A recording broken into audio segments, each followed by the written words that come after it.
हमारे देश की कोई ट्रांसपोर्ट एसोसिएशन अगर कुछ मेहनत करके ऐसे ड्राइवरों की सूची बनाए जिनका किसी एक्सीडेंट के बाद वो लाचार हो गए हैं, नकारा हो गए हैं, कोई गाड़ी नहीं चला सकते हैं और अब बुरे हालात में हैं, तो ऐसी सूची निश्चित तौर पर बहुत लंबी होगी और हर उस ड्राइवर की कहानी बेहद दुख देने वाली है अगर ऐसे किसी भी ड्राइवर से आप बात करें। कई ऐसी स्टोरीज अब तक हम ट्रांसपोर्ट टीवी पर आपको दिखा चुके हैं।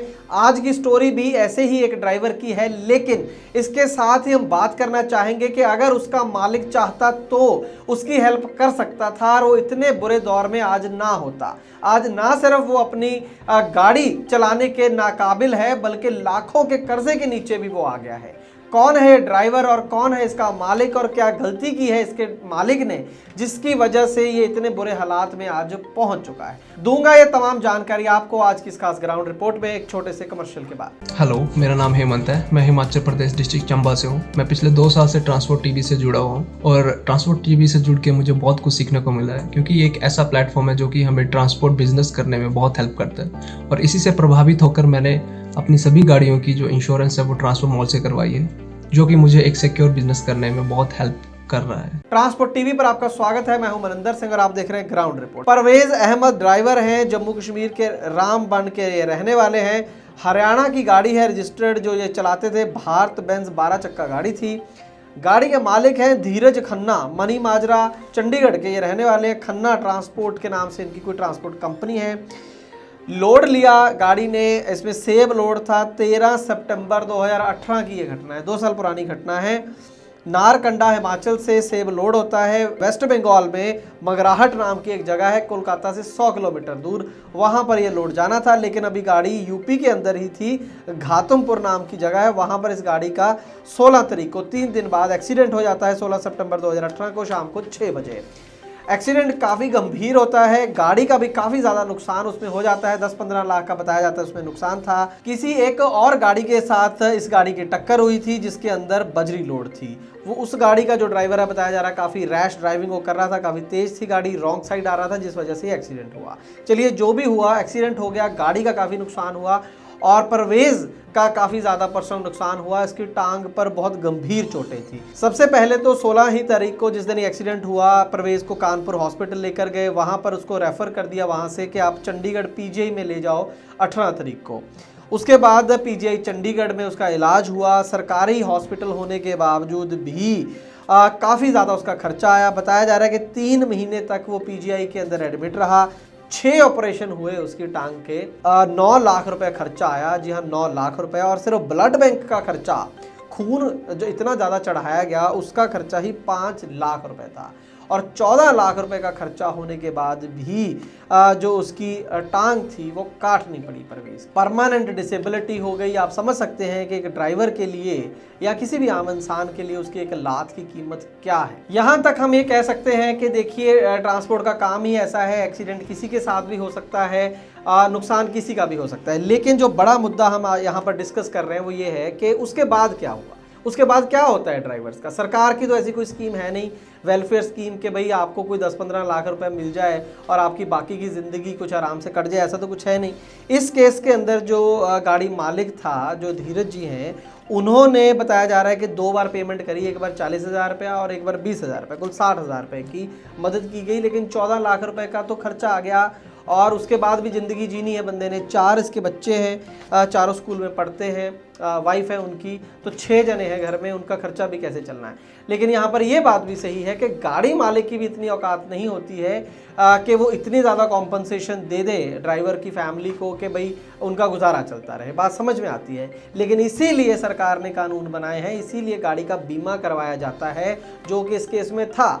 जब बीमा आप करवाते हैं, कॉम्प्रिहेंसिव पॉलिसी करवाते हैं, तो उसमें 2 चीज़ें होती हैं। आपकी गाड़ी भी उसके अंदर शामिल होती है, थर्ड पार्टी भी शामिल होती है। मान लो कोई और व्यक्ति आपकी गाड़ी के नीचे आके मर गया या उसकी प्रॉपर्टी का नुकसान हो गया, वो भी कवर होती है। और आपका ड्राइवर भी कवर होता है, आपका क्लीनर भी कवर होता है। वर्कमैन कॉम्पनसेशन के तहत भी आप उसका क्लेम ले सकते हैं और थर्ड पार्टी के अंदर भी आप उसका क्लेम जो है ले सकते हैं।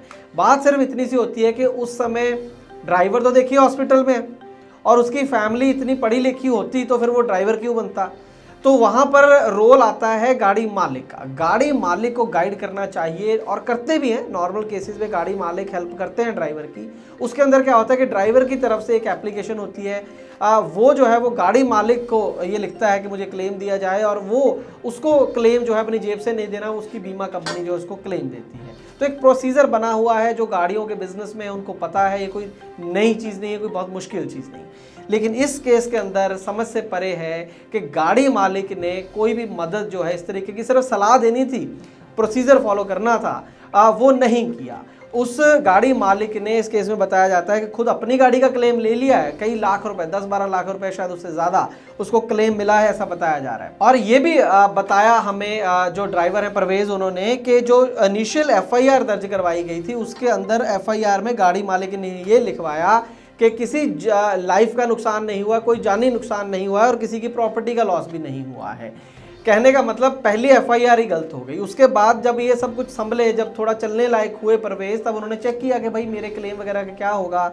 FIR चेक की, पता चला कि इनिशियल FIR ही गलत है। उसके बाद 12 दिसंबर 2018 को, लगभग 2-3 महीने बाद, उन्होंने जो है वो पुलिस को सारी कहानी बताई और बताया कि सर मेरा भी उसके अंदर लॉस हुआ था जो कि गाड़ी मालिक ने आपको नहीं बताया। तो कहना हम ये चाह रहे हैं कि गाड़ी मालिक को कोई भी पैसा अपनी जेब से, जो 60,000 रुपये भी चाहे ना देते, लेकिन उसकी फैमिली को गाइड कर देते बाकायदा कि भाई इस तरीके से वर्कमैन कॉम्पनसेशन में तुम्हें क्लेम मिल सकता है, और खुद लेके देते, उसमें कोई बहुत बड़ी बात नहीं थी। जब वो इतना प्रोसीजर कर सकते हैं कि अपनी गाड़ी का क्लेम ले लिया, तो ड्राइवर का क्लेम भी वो लेकर दे सकते थे, लेकिन इस केस में उन्होंने नहीं किया।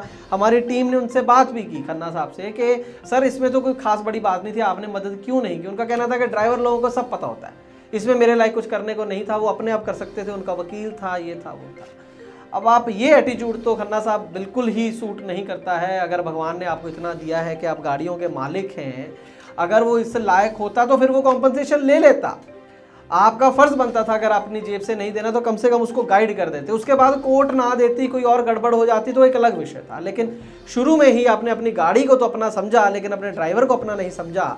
ये बात अच्छी नहीं है आपके लिए भी और ओवरऑल ट्रेड की। अब आज की डेट में परवेज़ का क्या हाल है वो आपको बता दें कि 5 लाख रुपया उसके ऊपर कर्जा है। उसका बड़ा भाई जितना बन पड़े, क्योंकि उसकी अपनी फैमिली भी होगी, वो इनकी रोजी रोटी का हल कर रहा है। इसके बाद परवेज़ ने हिम्मत जुटाई कि एक टांग से ही गाड़ी चला ले, और एक टांग से ही वो गाड़ी चलाना शुरू कर दिया। लेकिन बुरी किस्मत ये कि एक छोटा सा एक्सीडेंट और उसका हो गया।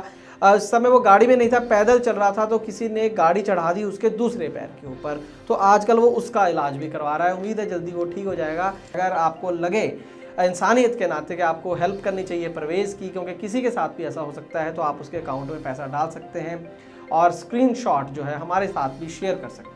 तो इस केस में खैर हमने परवेज़ को कानूनी राय दे दी है अपनी तरफ से। जो हमें जानकारी थी कि अभी भी 3 साल का समय होता है वर्कमैन कॉम्पनसेशन में, एक्सीडेंट होने के बाद आप क्लेम कर सकते हैं। अभी भी उनके रास्ते खुले हैं। एक अच्छा वकील करें जिनको वर्कमैन कॉम्पनसेशन एक्ट की महारत हो, इसमें वो काम करते हो, तो अभी भी आप अप्लाई कर सकते हैं।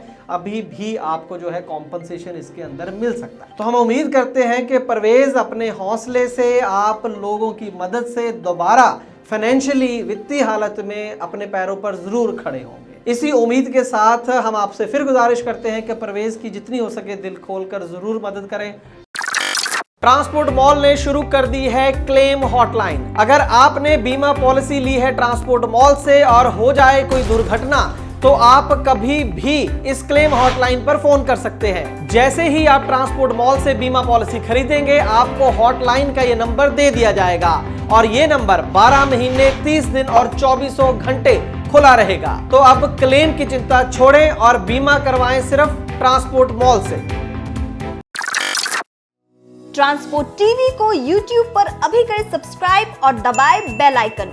फेसबुक पर लाइक करें हमारा पेज और ट्विटर पर भी करें फॉलो। ट्रांसपोर्ट टीवी, जानकारी लाभकारी।